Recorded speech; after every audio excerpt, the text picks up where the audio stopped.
여러분들 그런 경험 있으시죠?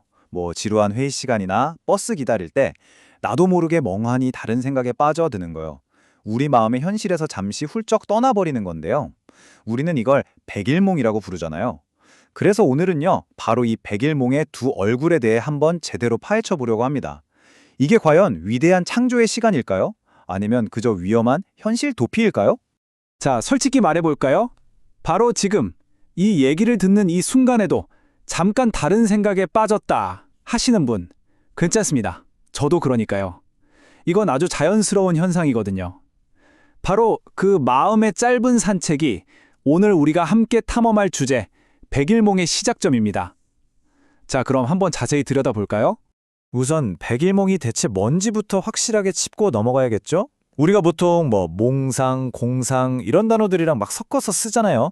근데 이게 심리학적으로는 조금 더 구체적인 의미를 가지고 있더라고요. 백일몽은요, 말 그대로 잠잘 때 꾸는 꿈이 아니에요. 이렇게 멀쩡히 깨어있는 상태에서 마치 꿈을 꾸는 것 같은 상태에 빠지는 거죠. 여기서 제일 중요한 포인트가 뭐냐면 현실과의 접촉이 흐릿해진다는 이 부분이에요. 그러니까 잠깐 동안 현실의 여러 제약들에서 벗어나서 마음껏 상상의 나래를 펼치는 아주 자연스러운 우리 뇌의 활동인 셈입니다. 근데 재밌는 게 뭔지 아세요? 국어사전을 찾아보면요, 백일몽을 이렇게 정의해요. 실현될 수 없는 헛된 공상. 와, 뉘앙스가 굉장히 부정적이죠? 방금 말한 심리학적 정의랑은 느낌이 확 다르잖아요. 바로 이 지점에서 백일몽의 두 얼굴이 슬슬 드러나기 시작하는 겁니다. 과연 백일몽은 그저 헛된 공상에 불과할까요? 에이, 꼭 그렇지만은 않죠. 사실 백일몽은 우리한테 진짜 특별하고 어떻게 보면 굉장히 강력한 경험을 선물하기도 하거든요. 바로 내가 스스로 창조자가 되는 경험이죠. 말 그대로 내가 창조자가 되는 경험. 이게 무슨 말이냐면요. 현실에서는 좀 불가능해 보이는 일, 아직 이루지 못한 꿈 같은 것들 있잖아요.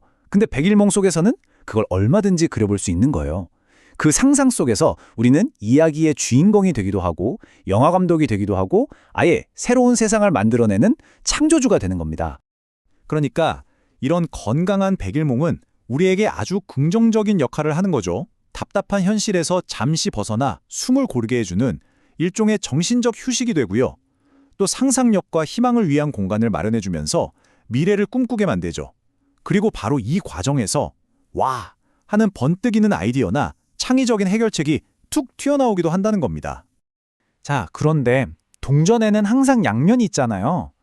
이 즐거운 공상이 점점 선을 넘어서 현실을 갉아먹기 시작할 때 그때부터 백일몽은 아주 어두운 얼굴을 드러내기 시작합니다.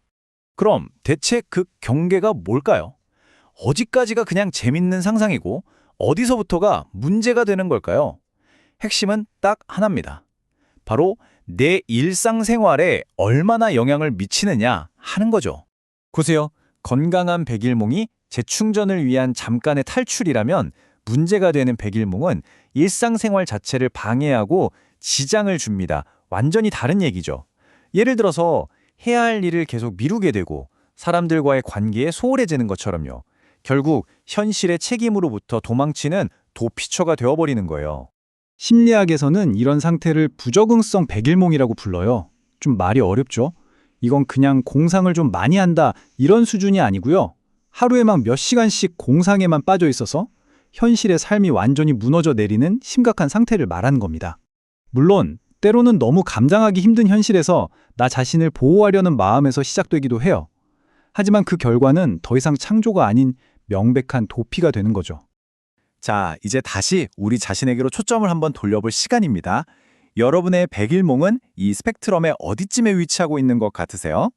보셨듯이 백일몽은 단순히 좋다 또는 나쁘다 이렇게 딱 잘라서 말할 수 있는 게 아니에요.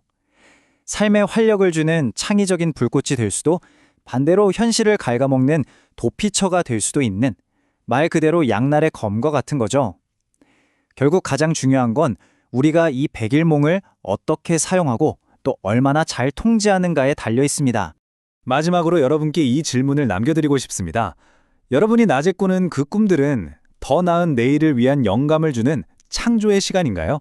아니면 힘든 현실을 외면하기 위한 도피의 시간인가요?